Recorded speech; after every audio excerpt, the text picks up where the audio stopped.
of trying to take on the auto industry and build an all-electric car? Well, it goes back to when I was in university. I thought about what are the problems that are most likely to affect the future of the world or future of humanity. I think it's extremely important that we have sustainable transport and sustainable energy production. That sort of overall sustainable energy problem is the biggest problem that we have to solve this century. Independent of environmental concerns, in fact, even if producing CO2 is good for the environment, given that we're going to run out of hydrocarbons, we need to find some sustainable means of operating. But most of American electricity comes from burning fossil fuels. How can an electric car that plugs into that electricity help? Right. There's two elements to that answer. One is that even if you take the same source fuel and produce power at the power plant and use it to charge electric cars, you're still better off. So if you take, say, natural gas, which is the most prevalent hydrocarbon source fuel, if you burn that in a modern General Electric natural gas turbine, you'll get about 60% efficiency. If you put that same fuel in an internal combustion engine car, you get about 20% efficiency. And the reason is, in the stationary power plant, you can afford to have something that weighs a lot more, is voluminous, and you can take the waste heat and run a steam turbine and generate a secondary power source. So, in effect, even if you take in transmission losses into account and everything, even using the same source fuel, you're at least twice as better off charging an electric car than burning it at the power plant. Okay. That scale delivers efficiency. Yes, yeah. It does. And then the other point is we have to have sustainable means of power generation anyway, electricity generation. So given that we have to solve sustainable electricity generation, then it makes sense for us to have electric cars as the mode of transport. So we've got some video here of the Tesla being assembled, which if you could play that first video. So what is innovative about this process in this vehicle? Sure. So in order to accelerate the advent of electric transport, and I should say that I think actually all modes of transport will become fully electric, with the ironic exception of rockets.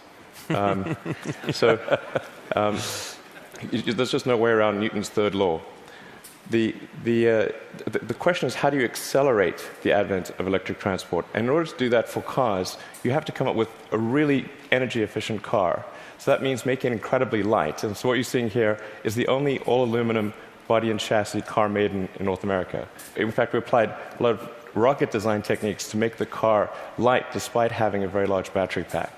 And then it also has the lowest drag coefficient of any car of its size. So as a result, the energy usage is very low, and it has the most advanced battery pack, and that's what gives it the range that's competitive. So you can actually have on the order of a 250-mile range. I mean, those battery packs are incredibly heavy, but you think the math can still work out intelligently by combining light body, heavy battery, you can still gain spectacular efficiency.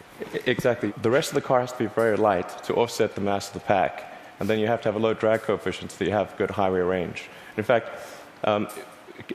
customers of the Model S are sort of competing with each other to try to get the highest possible range. I think somebody recently got 420 miles out of a single charge. Bruno Bowden, who's here, did that, broke the world record. 425. That was the good news. The bad news was to do it, he had to drive at 18 miles an hour constant speed and got pulled over by the cops.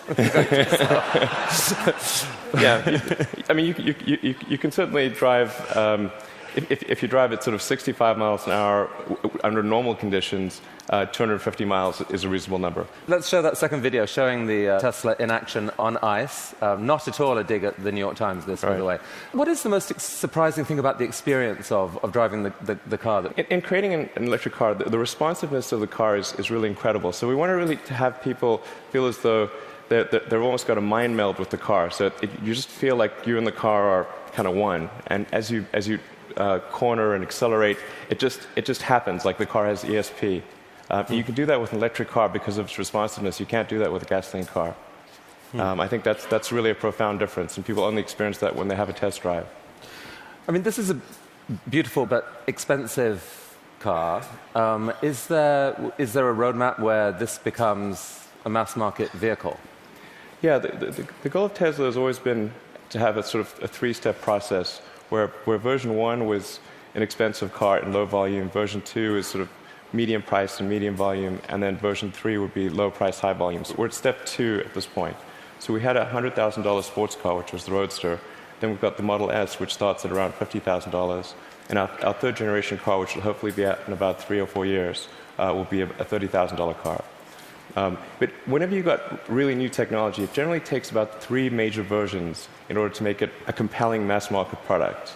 And so I think we're making progress in that direction, and I feel confident that we'll get there. I mean, right now, if you've got a short commute, you drive, you can get back, you can charge at home. There isn't a huge nationwide network of charging stations now that are fast. Do you see that coming, really, truly, or just on a few key routes? There actually are far more charging stations than people realize. And at Tesla, we developed something called the supercharging technology. So, and we're offering that if you buy a Model S for free, forever. And so this is something that maybe a lot of people don't realize. We actually have California and Nevada covered. We've got the eastern seaboard from Boston to DC covered. By the end of this year, you'll be able to drive from LA to New York. You're just using the supercharger network, which charges at 5 times the rate of anything else. And the key thing is to have a ratio of drive to stop, to a stop time of about 6 or 7. So if you drive for 3 hours, you want to stop for 20 or 30 minutes, because that's normally what people will stop for. So if you start a trip at 9 a.m., by noon, you want to stop to have a bite to eat, hit the restroom, coffee, and keep going. So your proposition to consumers is, for the full charge, it can take an hour. So it's common. Don't expect to be out of here in 10 minutes. Wait for an hour. But the good news is you're helping save the planet. And by the way, the electricity is free. No, you don't pay anything. Actually, what we're expecting is for people to stop for about 20 to 30 minutes, not for an hour. It's actually better to drive for about maybe 160, 170 miles, and then stop for half an hour, and then keep going. That's the natural cadence of a trip. All right. So this is only one string to your energy bow. You've been working on this solar company, SolarCity. What's unusual about that? Well, as I mentioned earlier, we have to have sustainable electricity production as well as consumption. So I'm quite confident that the primary means of power generation will be solar. I mean, it's really indirect fusion is what it is. We've got this giant fusion generator in the sky called the sun. And we just need to tap a little bit of that energy for purposes of human civilization. Most people know but don't realize they know is that the world is almost entirely solar-powered already. If the sun wasn't there, we'd be a frozen ice ball at 3 degrees Kelvin. And the sun powers the entire system of precipitation. The whole ecosystem is solar-powered. But in a gallon of gasoline, you have effectively thousands of years of sun power compressed into a small space. So it's hard to make the numbers work right now on solar and to remotely compete with, for example, natural gas, fracked natural gas. How are you going to build a business here? Well, I'm confident that solar will beat everything, hands down, including natural gas. How? It must, actually. If it doesn't, we're in deep trouble. But you're not selling solar panels to consumers. What are you doing? No, we actually are. You can buy a solar system, or you can lease a solar system. Most people choose to lease. And the thing about solar power is that it doesn't have any feedstock or operational costs. So once it's installed, it's just there. It works for decades. It'll work for probably a century. And this is so therefore the key thing to do is to get the cost of that initial installation low, and then get the cost of the financing low, so that because that interest, those are the two factors that drive the cost of solar, and we've made huge progress in that direction, and that's why I'm confident we'll actually beat natural gas. So your current proposition to consumers is, don't pay so much up front. Let us pay zero up front. We will install panels on your roof. Yes. You will then pay. How long is a typical lease? Typical leases are 20 years. But the value proposition is, as you're sort of alluding to, quite straightforward. It's no money down, and your utility bill decreases. So right. It's a pretty good deal. So that seems like a win for the consumer. No risk. You will pay less than you're paying now. And for you, the dream here then is that, who owns the electricity from those panels for the longer term? How do you, the company, benefit? Well, essentially, SolarCity raises a chunk of capital, and from say company or a bank. Google's one of our big partners here, and they have an expected return on that capital. With that capital, SolarCity purchases and installs the panel on the roof and then charges the homeowner or business owner a monthly lease payment, which is less than the utility bill. But you yourself get a sort of long-term commercial benefit from that power. You're kind of building a new type of distributed utility. Exactly. What it amounts to is a giant distributed utility. And I think it's a good thing because utilities have been this monopoly and people haven't had any choice. So effectively, it's the first time there's been competition for this monopoly because the utilities have been the only ones that own those power distribution lines, but now it's on your roof. So I think it's actually very empowering for homeowners and businesses. And you really picture a future where a majority of power in America, like within a decade or two, or within your lifetime, is solar? I'm extremely confident that solar will be at least a plurality of power, and most likely a majority. And I predict it will be a plurality in less than 20 years. I'd say I made that bet with someone. The definition of plurality is? More from solar than any other source. Who did you make the bet with? With a friend who will remain nameless. But, just between us. And I made that bet, I think, 2 or 3 years ago. So in roughly 18 years, I think we'll see more power from solar than any other source. All right. So let's go back to another bet that you made with yourself, I guess. I mean, a kind of crazy bet. You'd made some money from the sale of PayPal. You decided to build a space company. Why on earth would someone do that? Got that question a lot. That's true. People would say, did you hear the joke about the guy who made a small fortune in the space industry, and he, obviously started with a large one as the punchline. And so I tell people, well, I was trying to figure out the fastest way to turn a large fortune into a small one. And they'd look at me like, oh, is he serious? And strangely, you were. What happened? It was a close call. I mean, things almost didn't work out. We came very close to failure, but we managed to get through that point in 2008. The goal of SpaceX is to try to advance rocket technology, and in particular to try to crack a problem that I think is vital for humanity to become a spacefaring civilization, which is to have a rapidly and fully reusable rocket. Would humanity become a spacefaring civilization? So that was a dream of yours in a way from a young age, or like you dreamed of Mars and beyond? I did build rockets when I was a kid, but I didn't think I'd be involved in this. It was really more from the standpoint of what are the things that need to happen in order for the future to be an exciting and inspiring one. And I really think there's a fundamental difference if you sort of look into the future between a humanity that is a spacefaring civilization that's out there exploring the stars on multiple planets. And I think that's really exciting. And compared with one where we are forever confined to Earth until some eventual extinction event. So you've somehow slashed the cost of building a rocket by 75%, depending on how you calculate it. How on earth have you done that? NASA has been doing this for years. How have you done this? Well, we've made significant advances in the technology of the airframe, the engines, the electronics, and the launch operation. I mean, there's a long list of innovations that we've come up with there.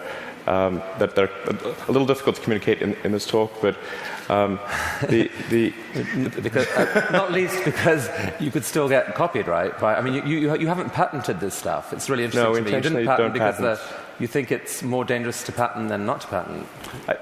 Since our primary competitors are national governments, the enforceability of patents is questionable. It's really interesting. But the big innovation is still ahead, and you're working on it now. Tell us about this. Right. So the big innovation. In fact, let's roll that video, and you can talk us through it. What's happening here? Absolutely. So the thing about rockets is that they're all expendable. All rockets that fly today are fully expendable. The space shuttle was an attempt at a reusable rocket, but even the main tank of the space shuttle was thrown away every time. And the parts that were reusable took a 10,000-person group 9 months to refurbish for flight. So the space shuttle ended up costing $1 billion per flight. Obviously, that doesn't work very well for... So what just happened there? We just saw something land? That's right. So it's important that the rocket stages be able to come back, to be able to return to the launch site and be ready to launch again within a matter of hours. Wow. Yeah. Reusable rocket. Yes. So what a lot of people don't realize is the cost of the fuel, of the propellant, is very small. It's much like on a jet. So the cost of the propellant is about 0.3% of the cost of the rocket. So it's possible to achieve, let's say, roughly 100-fold improvement in the cost of spaceflight if you can effectively reuse the rocket. Wow. That's why it's so important. Every mode of transport that we use, whether it's planes, trains, automobiles, bikes, horses, is reusable, but not rockets. So we must solve this problem in order to become a spacefaring civilization. You asked me the question earlier of how popular traveling on cruises would be if you had to burn certain your ship. Cruises apparently are highly problematic.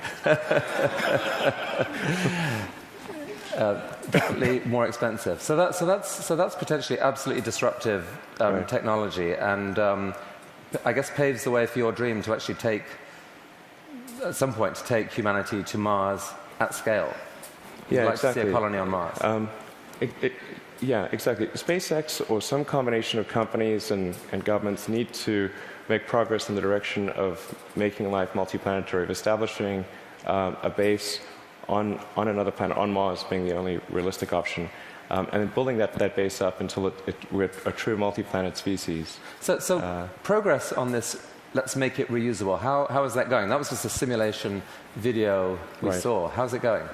We've been making some good progress recently with something we call the Grasshopper Test Project, where we're testing the vertical landing portion of the flight, the sort of terminal portion, which is quite tricky. We've had some good tests. Can we see that? Yeah. So that's just to give a sense of scale. We dressed the cowboy as Johnny Cash and bolted the mannequin to the rocket. All right, let's see that video then, because this is actually amazing when you think about it. You've never seen this before: a rocket blasting off, and then. Yeah, so that rocket is about the size of a 12-story building.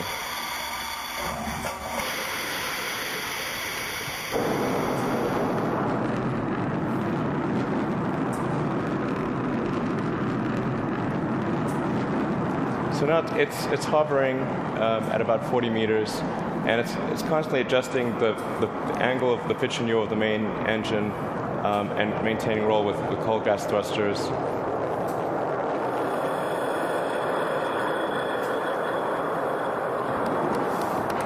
How cool is that?